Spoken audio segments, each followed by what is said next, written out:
Ya, assalamualaikum warahmatullahi wabarakatuh. Eh, Sugeng enjing, sugeng siang lan sugeng sonten para kanca. Ing dinten menika kula badhe ngandharaken yaiku tentang bab babagan crita wayang Gatotkaca gugur mata pelajaran basa Jawi. Nggih, kita lanjut.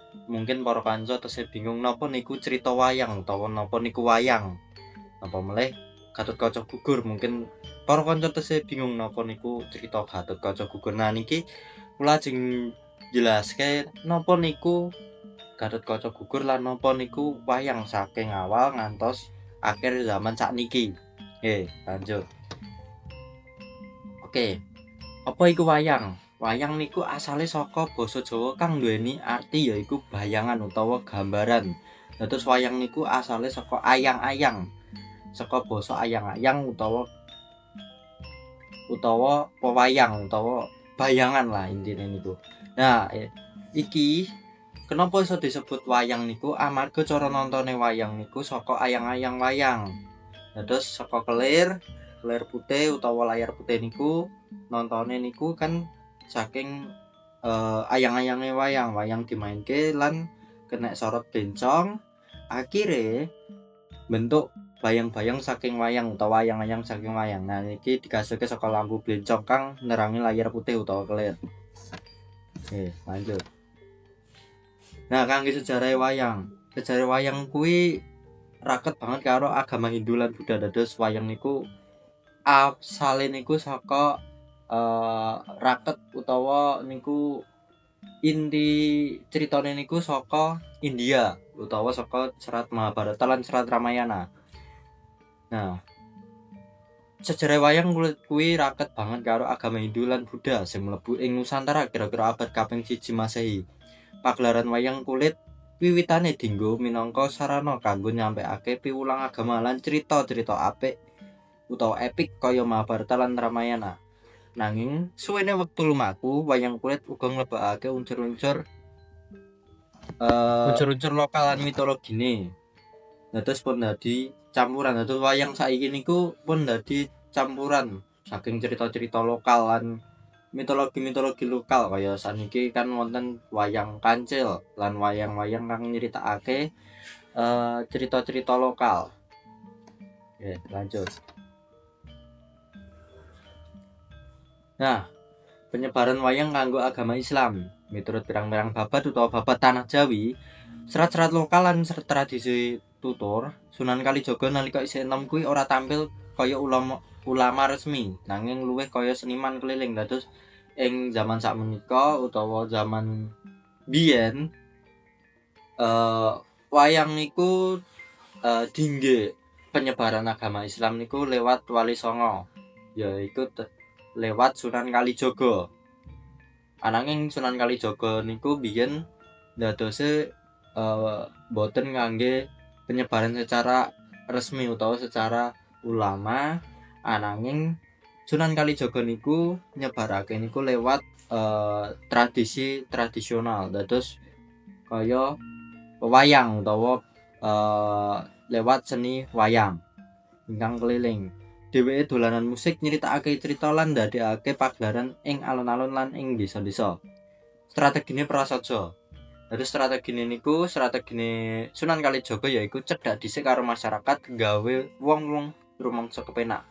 Banjur sethithik-sethithik nyelipke piwulang Islam ana ing antarane pagelarane. Dados ing cerita wayang niku biasanya diselipke tentang agama Islam utawa ajaran-ajaran Islam lewat pagelaran seni wayang utawa wayang. Nah, lanjut. Nah, kagunan seni wayang sing pertama niku wonten kagunan karawitan yaiku gending kang dienggo ngiringi joget utawa sabetan wayang lang lelagone dalang lan sinden. Saking pindho wonten kagunan swara yaiku swarane dalang lan sinden. Kaping ketelu wonten kagunan joget yaiku toko-toko wayang kang dilakokake dening dalang. Nah, lanjut wonten kagunan tata sungging yaiku Lanjut wonten kagunan tata sungging lan seni drama utawa sandiwara. Amargi ten jero critane wayang niku tesih wonten sandiwara utawa drama. Walaupun dalang niku sing nglakokke setunggal, mungkin kesane kaya monolog ananging ing critane wayang niku utawa pagelaran seni wayang niku dalang niku nglakokake kathah tokoh utawa nglakokake kathah peran ing sajroning seni pagelaran wayang. Oke, lanjut. Nah, piranti pagelaran wayang. Yes. Yang pertama niku kelir. Nah, niku kelir niku layar amba kang digunakake ing pagelaran wayang. Kelir gambarake langit utawa angkasa. Terus kelir niku yaiku layar putih ing biasane nggon pagelaran wayang. Niku biasane nggambarake tentang langit utawa angkasa utawa bumi lan seisine niku. Iku kelir. Ya, lanjut. Nah, nomor kali wonten blencong. Blencong yaiku lampu minyak utawa minyak kelapa utawa lengok lentik kang khusus digunakake ing pagelaran wayang. Blencong nggambarake srengenge, rembulan lan lintang. Nah, terus blencong niku biasanya lampu ing ngarep kelir niku biasanya dipasang ing cedhak kelir kangge napa? Kangge nerangi pertama kangge gawe ayang-ayang kangge boneka wayang. Kaping kapindho niku kangge nggambarake srengenge rembulan lan lintang ing critane wayang. Nah, terus niku dados penerangane seisi donyane wayang utawa donya wayang. Ya, lanjut.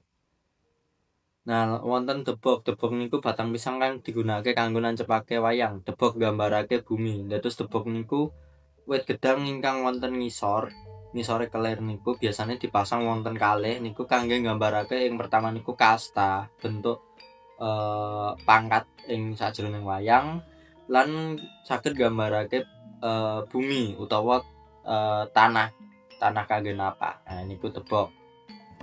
Oke, lanjut. Nah, kaping 3 niku wonten kotak wayang. Kotak wayang duweni ukuran 1,5 meter kali 2,5 meter minangka piranti kanggo nyimpen wayang. Kotak wayang nggambarake sangkan paran utawa kotak wayang niku nggambarake awal muncule utawa ing manungsa niku kotak wayang niku nggambarake rahim utawa laire manungsa, panggon laire manungsa lan panggon balike manungsa utawa liang kubur utawa kuburan.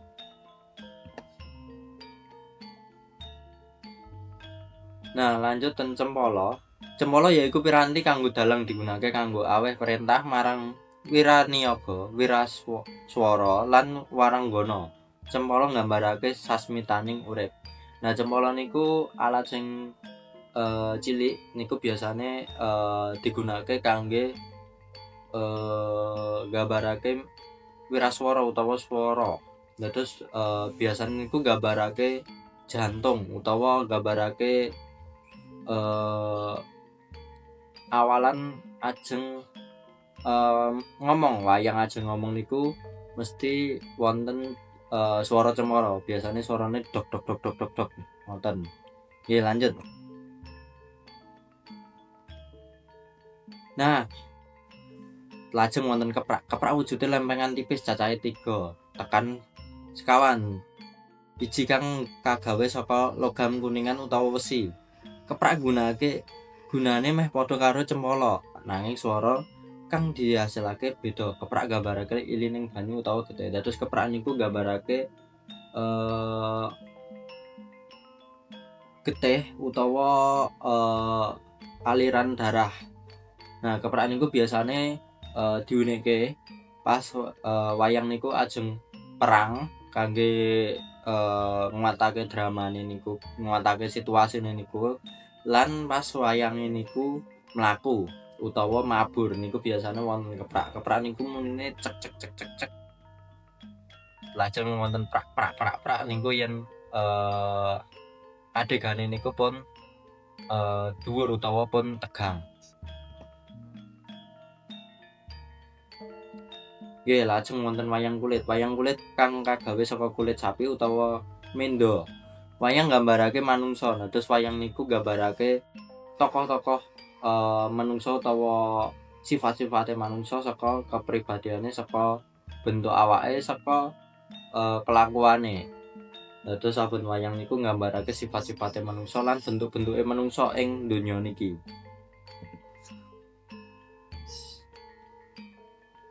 Nah, lajeng wonten gamelan, saperangan alat musik Jawa kanggo ngiringi pagelaran wayang. Gamelan nggambarake ngubah musik ing kahanan jagat lan saisine.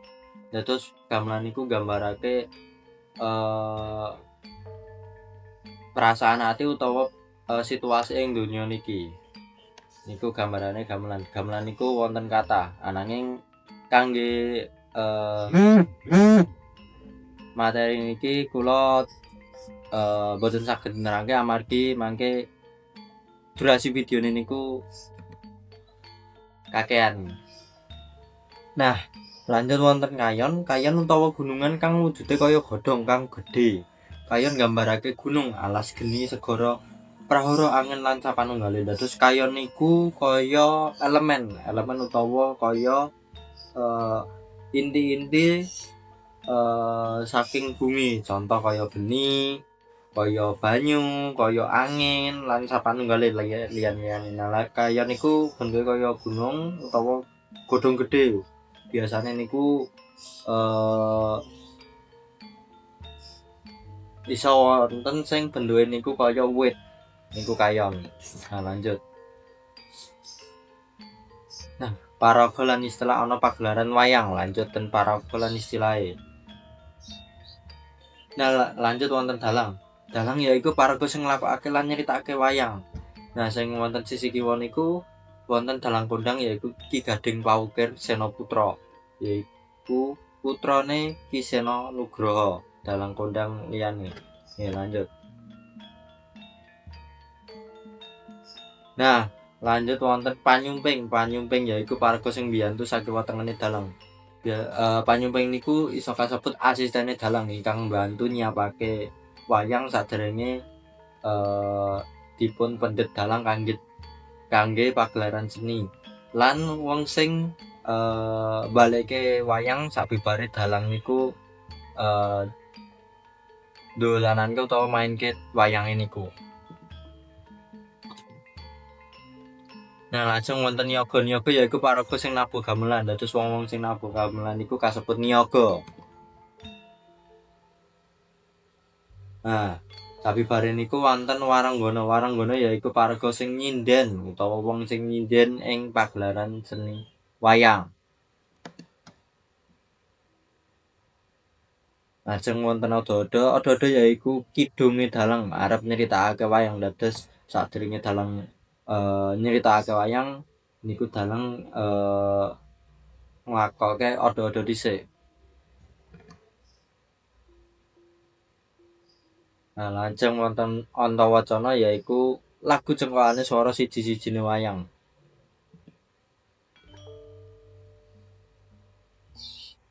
Sabibare niku wonten bala tengen. Bala tengen yaiku bangsa prajurit kang disandingke ing kelir sisih tengen. Biasane niku sing sisih tengen niku wayang-wayange niku wayang-wayang sing apik utawa wayang-wayang sing kesatriyane dhuwur, yaiku biasane Pandhawa lan bala-balane biasane ing sisih tengen nggambarake sifat sing apik.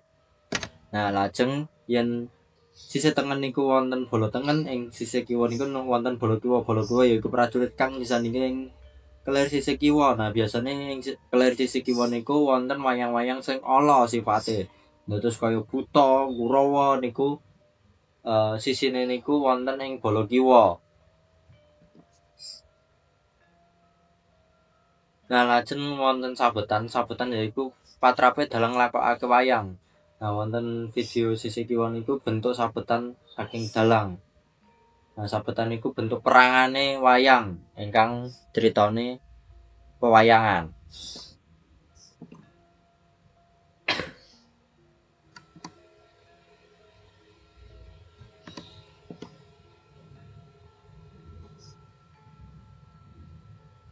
Nah, lanjut wonten urut-uruting pagelaran wayang kulit sawengi.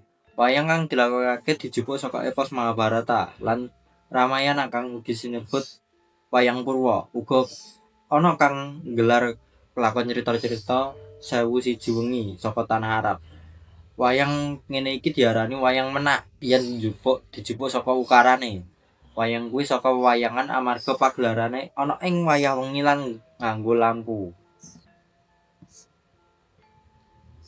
Nah, lanjut. Wonten urut-urutane pagelaran wayang kulit sawengi. Sing pertama niku Jejer Kedaton, Paseban Jaba Bodolan. Sing kapindho niku wonten Limbukan. Iki duweni ancas kanggo ngregengake swasana. Lajeng wonten kaping 3 niku Jejer Sabrang. Iku wujud panyeimbang saka lakon pagelaran wayang kang dipentasake utawa lakon utama. Lajeng wonten Perang Gagal. Nah, perang antarane prajurit lakone cerita kalawan ing tanah Sabrang. Perang Wadyabala durung ana pepati, dados perang niki rung ana sing mati pas perang Gagal niki. Nah, lajeng wonten Goro-goro. Metune Semar Gareng Petruk lan Bagong niku kanggo geguyon, kanggo nyairake swasana sing sadurunge tegang, bener-bener tegang banget lan sabibare tegang perang pertama niku perang Gagal niku. Lanjut wonten Perang Kembang. Adegan perangi buta karo satriya. Lajeng wonten Perang Bubrah, adegan perang amuk-amukan kang ana akeh pepati. Dados niku biasane perang gede. Yen Perang Bubrah niku kaya perange ing critane niku cerita Gatotkaca gugur niku wonten matine. Lan ing Gatot ning Nabi Manyu gugur niku wonten pepatine nggih. Dados niku kelabu ing Perang Bubrah. Lanjut wonten Tancep Kayon, adegan dalang nancepake kayon ana ing panggone kang nuduhake yen menawa pagelaran wayang wis rampung. Dados sabibare saderenge wayang rampung niku dalang bakal mubengke kayon lan nujeke ning tengah-tengahe gebong niku kangge nggambarake yen pagelaran seni utawa ngandhaki yen pagelaran seni niku sampun rampung. Nah, lanjut wonten watake wayang. Nah, terus wayang niku wonten watak-watak. Sing pertama niku Dingkluk, Sabar Sareh Wicaksana lan Waspada. Tokoh wayange niku wonten Arjuna, Nakula lan Sadewa. Dados sing sisih kiwa niku gambare Arjuna niku saking kepalane utawa sirahe niku ndungkluk. Dados niku gambarake sabar, sareh wicaksana lan waspada. Nah, lanjut wonten Lancap. Lancap niku kendel, Brangasan, Siyaga lan waspada. Tokoh wayang niku wonten Puntadewa, Kresna lan Wibisana. Lajeng wonten Mrongos. Nah, Mrongos niku mendele galak, Brangasan, gampang nesu, galugalan. Nah, tokoh wayang niku kan sing sering nesu niku gampang nesu niku Bima. Lajeng wonten Gatotkaca, Anoman lan Rawana. Nah, wujud paraga wayang. Sing pertama niku mangkene panjlentrehe. Sing pertama niku wonten wangun irung saka irunge. Wujud irung ing paraga wayang nggambarake watak kang beda-beda kaya mangkene panjlentrehe niku irung wali miring yaiku katon kaya pesoblati cilik kanggo nuduhake alusing watak lan kabangsawan. Tuladhane Arjuna, terus Samba lan Kresna. Terus irunge niku cilik. Terus wonten nomor kalih niku ireng pelokan yaiku kaya wangun separo woh pelem nuduhake pepadan karo watak raseksa kasar lan kuat. Tuladhane Butarotor, Bragolba lan paraga buta liyane. Terus wonten irung pagotan yaiku kanthi tutuk gusen nuduhake watak galak lan kejem. Tuladhane niku wonten Raden Indrajit lan Raden Kangsa. Nomor sekawan niku wonten irung bentolan yaiku nuduhake keprajuritan. Tuladhane Gatotkaca, terus wonten Gandamana lan Bratasena utawa si Werkudara. Nomor gangsal niku wonten irung bruton yaiku nuduhake sifat lucu. Tuladhane Bagong. Nomor 6 wonten irung sumpel yaiku nuduhake sifat lucu. Tuladhane Semar lan Limbuk.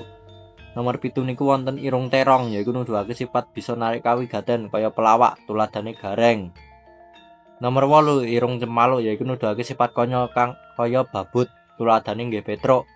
Nomor 9 irung pesekan yaiku nuduhake lucu, tuladhane Togok, Bilung lan Wanara.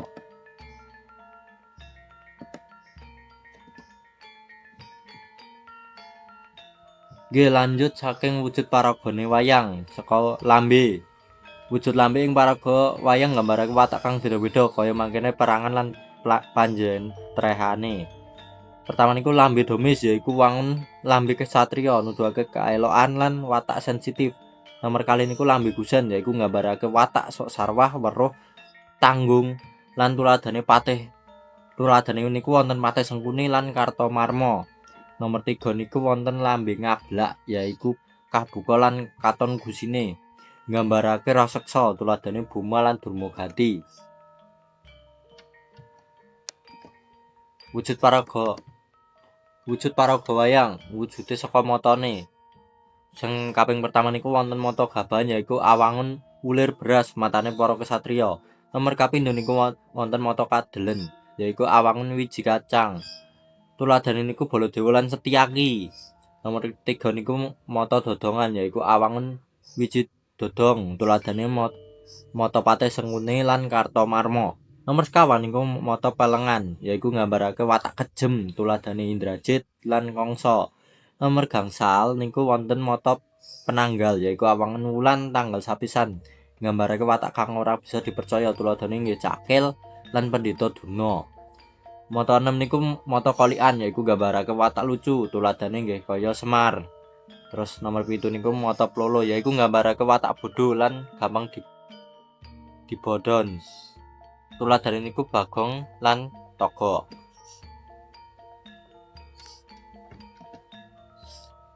Lanjut wonten jenis-jenis wayang. Yang pertama niku wonten wayang Purwa uga kasebut amarga digawe saka kulit lembu, maesa sapi. Sumbering critane wayang Purwa niku saka Ramayana lan Mahabharata kanthi basa Jawa. Guna ana ing zaman Raja Jayabaya. Nah, kangge dalang-dalang ingkang misuwur yaiku Kinarta Sabda, Ki Mantep Sudarsana, Ki Anum Surata, Ki Timbul Hadri Prayetna lan sapanunggale. Ya lanjut wonten wayang wong. Wayang wong yaiku wayang sing paragane wong, uga nyritakake lelakone Ramayana lan Mahabharata. Nggih, lanjut wonten wayang Liti. Wayang Liti yaiku wayang saka lan sumbering cerita ana negara Tiongkok. Wayang iki bisa ditingali ana tanggapan ing kampung-kampung Tiongkok utawa kelenteng. Nah, salajeng niku wonten wayang Wahyu. Wayang Wahyu uga kasebut wayang Bible. Iki diciptakake dening Bruder Timotius kanggo nyritakake agama Kristen. Dados wayang Wahyu niku kangge nyritakake utawa nyebarake ajaran agama Kristen. Lanjut wonten wayang Kancil. Wayang Kancil uga diarani wayang Dupara. Wayang iki digawe saka lulang. Critane serine Kancil. Dados seri-seri utawa cerita-ceritane Kancil niku dibungkus ing wayang Kancil kangge nyritakake cerita-ceritane Kancil. Lanjut wonten wayang dongeng. Wayang dongeng yaiku wayang kang digawe saka dluwang kang digambari wayang awujud kewan-kewan. Wayang iki nyritakake babagan donyane kewan kang dadi sarana refleksi saka donyane manungsa. Ing wayang iki disaruji ora ana sing dadi dalang kang lumrahe tunggal dadi sakabehing paraga ana wayang. Banjur sapa wae bisa dadi dalang. Penting bisa prasaja gunemane. Intine wayang dongeng lan wayang Kancil niku wonten bentene yaiku wayang dongeng niku lebih luas melih dibandingke wayang Kancil. Yen wayang Kancil niku kan fokusnya ten Kancil, nanging wayang dongeng niku lebih luas bisa wonten cerita-cerita saking kewan-kewan liyane, boten namung Kancil mawon. Nah, lajeng wonten wayang doa. Wayang iki kalebu wayang kreasi anyar sing digawe dening Riyono alumnine ISI Yogyakarta. Wayang iki digawe awit taun 1990. Sanyatane wayang iki saka akronima Dongeng anak banjur dadi doa. Sakabehane wayang kang dadi lakon satria iku nganggo sorban. Lajeng wonten wayang beber. Wayang beber yaiku wayang kang digawe saka kain utawa kulit lembu kang awujud beberan utawa lembaran. Wonten kiwa niku wonten bentuke wayang beber. Lanjut wonten wayang gedhog. Wayang iki wujude meh padha karo wayang kulit kang digawe kurang luwih taun 1400-an. Sumbering cerita saka cerita raja ing Jawa, antarane Banten, Singosari, Mataram, Kediri lan sapanunggale. Wayang iki nyeritakake lelakone Panji Asmarobangun, Dewi Candrakinana lan sapanunggale. Wayang iki mung bisa ditemokake ana museum.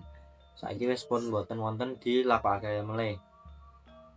Lajeng wonten wayang klitik. Wayang klitik utawa krucil yaiku wayang kang digawe saka kayu, kang wujude padha karo wayang kulit. Cerita kang kerep ditanggepake yaiku nyeritakake Damarwulan lan Majapahit. Lanjut wonten wayang golek utawa tengel. Wayang iki digawe saka kayu lan diklambeni kaya manungsa. Sumbering cerita kajupuk saka sejarah kaya cerita Untung Suropati, Batavia, Sultan Agung, Banten, Trunajaya lan sapanunggale. Cerita wayang iki bisa kajupuk saka dongeng negara Arab. Wayang dipopularke dening Sunan Kudus. Wayang golek kang misuwur yaiku wayang golek Asep. Dan wonten kiwa niku wayang golek kang terkenal yaiku Cepot. Wonten wayang Madya utawa Madya. Sunarya saka Sunda. Wayang Madya yaiku wayang kulit sing nyeritakake lelakone Parikesit saturune. Wayang Madya iki diciptakake dening Mangkunegara sekawan kang digunakake kanggo sesambungane wayang Purwa karo wayang Gedhog. Cerita kang misuwur yaiku ing wayang Madya yaiku cerita Angling Darma. Lajeng wonten wayang Potehi. Wayang Potehi yaiku wayang kang awujud boneka cilik-cilik. Ceritane mangsa zaman keraton Tartar utawa Baba Tiongkok. Tionggi yaiku salah sijining dalang wayang Potehi ing Semarang Tengah kang manggon ing kampung pesantren Kaluhuran Purwodinatan. Nah, iki wayang kang nyeritakake tentang Baba Tiongkok utawa pas kerajaan Tiongkok. Nah, lajeng wonten wayang Sadat. Wayang Sadat yaiku wayang sing nyeritakake lakon agama Islam. Dados inti sarine niku ceritane saking cerita-cerita pas kerajaan Islam utawa agama Islam. Wayang Sula yaiku wayang sing nyeritakake sejarah Indonesia lan kanggo panyuluhan. Lanjut wonten wayang Suket. Wayang Suket kang digawe saka suket cerita babagan kahanan saiki lan memerai kanggo pitutur utawa kritik marang pamarentah. Asring digunakake bocah cilik kanggo dolanan.